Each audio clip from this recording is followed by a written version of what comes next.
if something off here.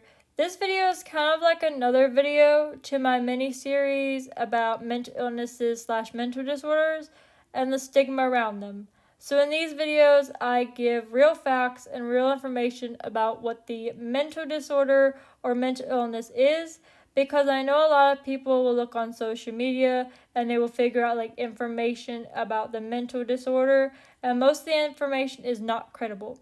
It's false information, and people will believe that mental illness or mental disorder is what they say, because I know a lot of false information can go around these days, and people will take a mental disorder or a mental illness and say, oh, it's this, and it's really not. So in these videos, I take a common mental disorder and I talk about what the symptoms are, how many people it affects globally, what people think the mental disorder is versus what it actually is. So I give you the facts. Before I start this video off, I just want to say I'm not a doctor, I'm not a psychologist, I'm none of that. I have looked and researched for this video. I have looked at credible sites from actual people who study mental illnesses / mental disorders. So these are credible, and all of these sources will be linked down in the description below if you want to go and read them for yourself. I also want to tell you guys that I have done 2 videos for this like mini series already. I did one on anxiety and one on depression. It's been a while since I have done one of these videos, but you guys can definitely go check those out. I will actually link both of them down in the description below if you want to go check them out and see if you maybe have it or you maybe don't. They will be down in the description below, as well as the sources for this video if you guys want to go read them for yourself, as I said. But anyways, today the mental disorder that we are going to be discussing is bipolar disorder. So you guys might be wondering, what is bipolar disorder? Bipolar disorder is a disorder associated with episodes of mood swings ranging from depressive lows to manic highs. Now you might be wondering, how many people in the world suffer from bipolar disorder? Globally, an estimated 46 million people in the world had bipolar disorder in 2017, with 52 and 48% being female and male. So both females and males can get bipolar disorder, and also roughly about 46 million people in the world suffer from bipolar disorder. So what do you guys think bipolar disorder actually is? A lot of people think bipolar disorder is mood swings that happen rapidly. So like 1 minute the person is sad and then the next minute they are happy or something like that. That is not exactly what it is. It actually goes within weeks and days. So some people can be like, let's say, happy for a few days, and then they will drop into depressive lows, or it could be weeks. 1 week they could be like having these like manic highs and they could be all happy and everything, and then the next week they go right back into like depressive lows. And some people are very different. Some people have different times that they have depressive lows and manic highs, but most of the time it takes days or weeks. Some people, they can have a whole manic high for a week, or some people can have like a depressive low for a week, or some people can have it different days. So like, let's say you have it for like 4 days, you have manic highs, and then you drop into depressive lows. So that's pretty much what bipolar disorder actually is versus what people think it is. Okay, so now we're going to talk about what are the types of bipolar disorder. There are 3 types of bipolar disorder. The first one is bipolar I disorder, defined by manic episodes that last at least 7 days, or by manic symptoms that are so severe that a person needs immediate hospital care. Usually depressive episodes occur as well, typically lasting at least 2 weeks. Episodes of depression with mixed features, having depressive symptoms and manic symptoms at the same time, are also possible. So that means that a person with bipolar I can have depressive symptoms and manic symptoms as well together. Also, a person with bipolar 1, their manic episodes usually last at least 7 days, so a whole week. And then a person with a person with bipolar 1 can also have depression episodes that can last at least 2 weeks, so they could last about 14 days.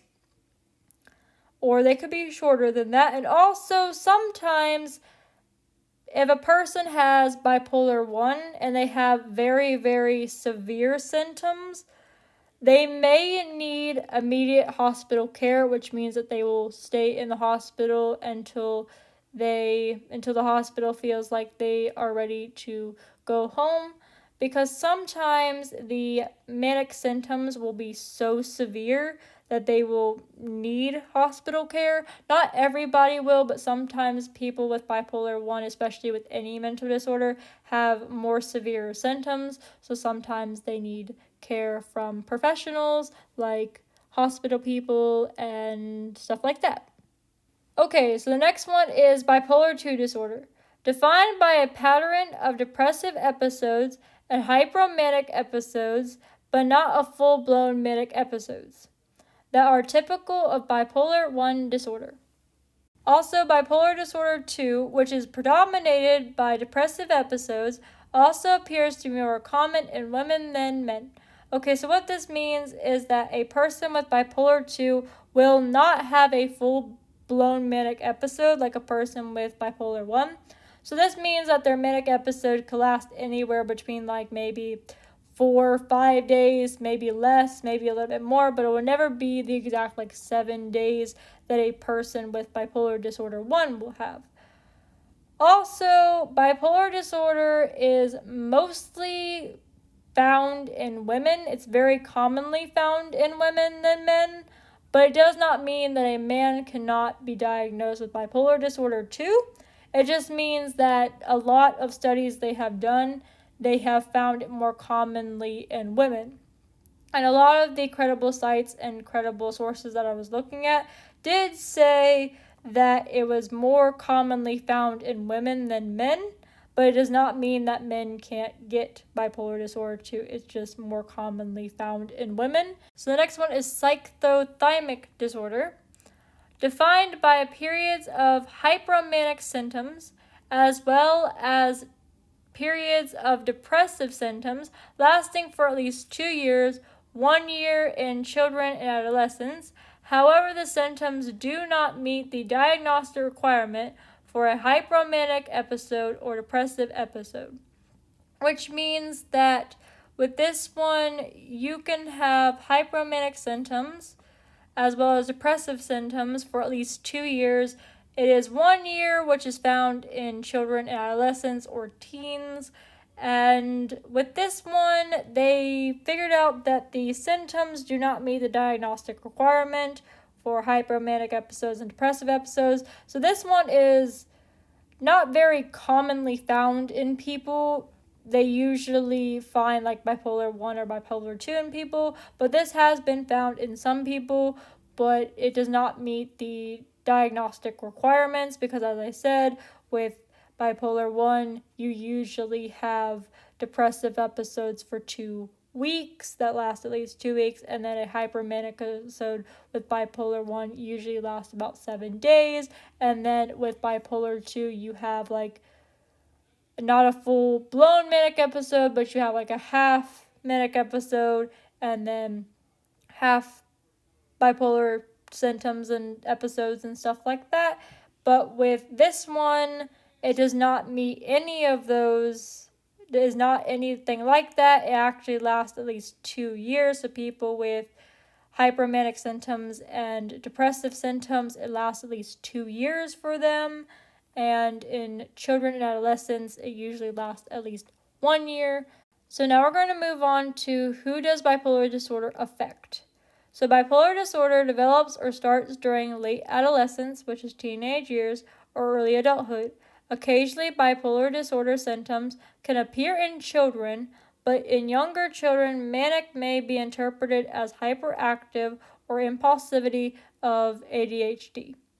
So what this means is that bipolar disorder is usually found in adolescence or late teenage years.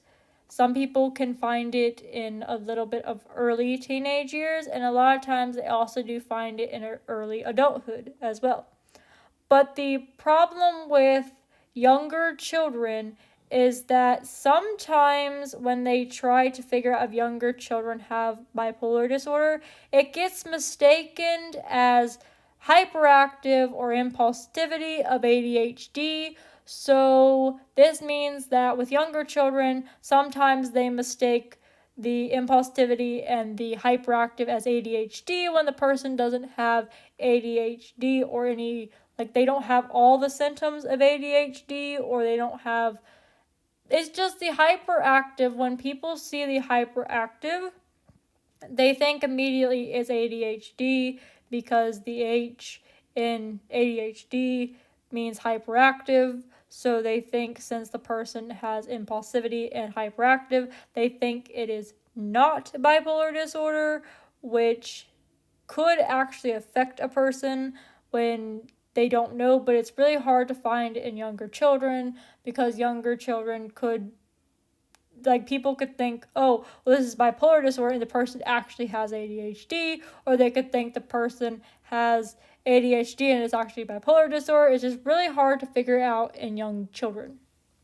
Okay, so the next thing is what causes bipolar disorder. The first thing is genetics. If your parents or sibling has bipolar disorder, you're more likely than any other person to develop the condition. However, it's important to keep in mind that most people who have bipolar disorder in their family history don't develop it. So sometimes it can be genetic. So sometimes if your parent or sibling or somebody in your family history has bipolar disorder, you could develop it too, but that's not always correct.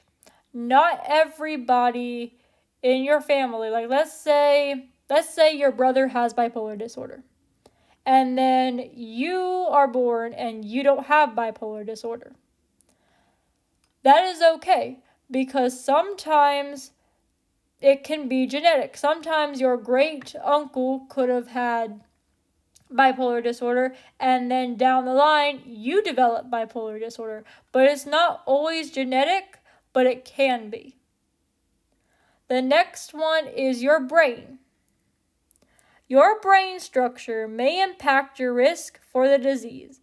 Abnormalities in structure or function of your brain may increase your risk. So some people with their brain, it has an abnormalities in the structure or the functions, and sometimes your brain makes it more of a risk for you to develop bipolar disorder. So your brain can have, like, your brain structure can do that with the immoralities and the functions of your brain. So sometimes your brain structure and all of that stuff can make it where it causes bipolar disorder. So the last cause is environmental factors. Life events such as abuse, mental stress, a significant loss, or another traumatic event may trigger an initial episode in a suspectable person. So what this means is that a big major life event, such as maybe abuse, sometimes mental stress, sometimes a loss of a loved one, or a traumatic event, could cause a person to have bipolar disorder. And sometimes those can cause either a manic episode or a depressive episode.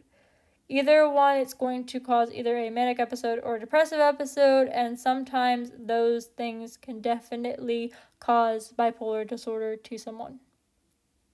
Okay, so we got 3 things left, which are the symptoms of bipolar disorder, what are some treatments of bipolar disorder, and how to help somebody with bipolar disorder. So we're going to go into the symptoms first. There's actually 2 types of symptoms. There is one for manic episodes, and there's one for depressive episodes. So let's get into the manic episodes first.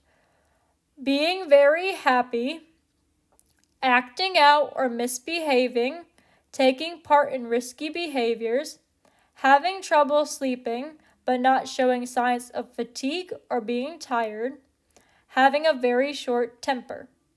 Depressive episodes: sleeping a lot or too little, eating too much or eating less, withdrawal from activities and friends, thinking about death or suicide.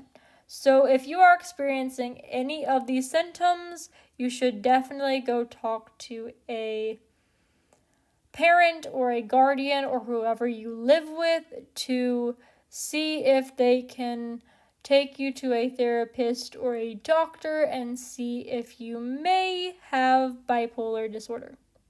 Okay, so now we're going to talk about what are the treatments for bipolar disorder. There are actually two. The first one is medications.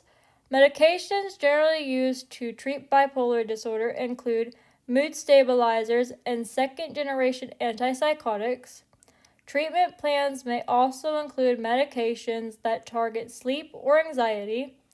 Healthcare providers often prescribe antidepressant medication to treat depressive episodes in bipolar disorder, combining the antidepressant with a mood stabilizer to prevent triggering a manic episode. Okay, so some people are better with medication for treatment. Not everybody, but some people are better taking medication for things. And they will give a person with bipolar disorder antidepressants for their depressive episodes and mood stabilizers for their manic episodes. So it kind of helps them with the antidepressants and the mood stabilizers. Okay, so the next treatment is psychotherapy. Psychotherapy, also called talk therapy, can be an effective part of a treatment plan for people with bipolar disorder. Psychotherapy is a term for a variety of treatment techniques that aim to help people identify and change troubling emotions, thoughts, and behaviors. It can provide support, education, and guidance to people with bipolar disorder and their families. Treatments may include therapy such as cognitive behavioral therapy and psychoeducation, which is used to treat a variety of conditions. So psychotherapy is kind of like talk therapy. So you go to a therapist and you talk to them, but this person is they study bipolar disorder and they know what it's about and they know everything that happens with it, and they will talk with you. They will figure out if you do have bipolar disorder and they will help you to talk through it, and they will also help your family to kind of understand what you are going through, and they will help you with it. And yep, so it's kind of like a therapy session to help you, because it also helps you to like see the change in troubling emotions, your thoughts, your behaviors, and all that stuff. So that is what psychotherapy is. Okay, and the last thing we're going to get into today is how to help somebody with bipolar disorder. There is a ton of ways to help somebody with bipolar disorder. I only have like 4 of them as of now, but I will definitely leave, as I said, sources in the description so you guys can look over them, because they have a lot more ways to help people with bipolar disorder than just these 4 ways. But yeah. Okay, so the first one is educate yourself. The more you know about bipolar disorder, the more you'll be able to help. For instance, understanding the symptoms of manic and depressive episodes can help you react appropriately during a severe mood changes. So educating yourself about bipolar disorder can definitely help somebody.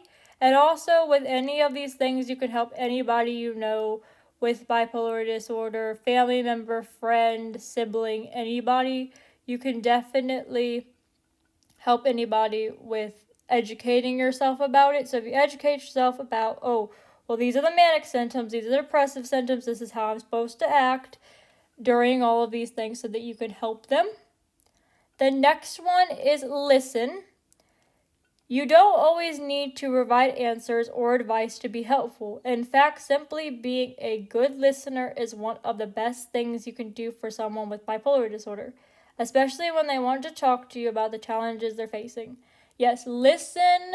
Make sure that you are focused only on the person that's talking. Make sure you're listening to what they are telling you and try your best to help them. You may not have all the answers. There is nobody in this world that has all the answers to everything. But as long as you're a good listener, as long as you listen and try to help them as best as you can, then you're good. Okay, next one is be active in their treatment. Treatment for people with bipolar disorder usually consists of many therapy sessions and doctor visits. While you shouldn't necessarily attend these appointments, you can help somebody with bipolar disorder by coming with them and then waiting for them until their appointment is over. So what this means is that you take them to their appointment, but you don't have to go inside with them. So that means that you can wait in the waiting room until they're done, but do be there for them, because if you are there for them, it will make them want to go to their treatment more. Because a lot of times, if you don't go with somebody to the treatment, they'll stop going and they won't want to participate in their treatment anymore, and they'll just like shut it down altogether and they don't want treatment anymore. It will help them if somebody like a family member or anybody comes with them and is active in their treatment. Then it makes them want to kind of be like, oh, well, I have someone here that will support me, so I better keep going to this treatment and I better try to help myself get better with bipolar disorder and what I'm going through with it. Okay, last one is support, don't push. Your support can be very helpful to a person with bipolar disorder. However, you need to know when to step back and let a medical or mental health professional intervene. While people with bipolar disorder are capable of making unconscious decisions, you need to understand their mood and behaviors are out of their control. Also, don't take it personally if the person experiences a setback while you're trying to help. Remember that you're both doing your best. So, when you are helping a person or supporting a person as they're going through their treatment or anything else, do not push them. The worst thing you can do is try to push them even more. They can only do so much because their mood is out of control and their behaviors are out of control. They cannot help their mood or their behaviors because it's out of their control. They don't know what they can do for it. The only thing that you can do is, if they do have a setback, do get a medical or a medical help professional involved, because a medical professionist will help them and they will know what they're doing. Because sometimes a person with bipolar disorder will go to treatment and then eventually they'll stop going to treatment. It is not they don't want to, it's just that they start having setbacks, and setbacks are when you start to stop doing what you were doing before, and it's kind of almost like relapsing. So you go to therapy and then eventually they stop. But you do want to help these people, but do support them, but don't force so much support on them. Do support them when they need it, but do not get mad at them, and don't take it personally if the person experiences setbacks, because you're trying to help them as best as you can.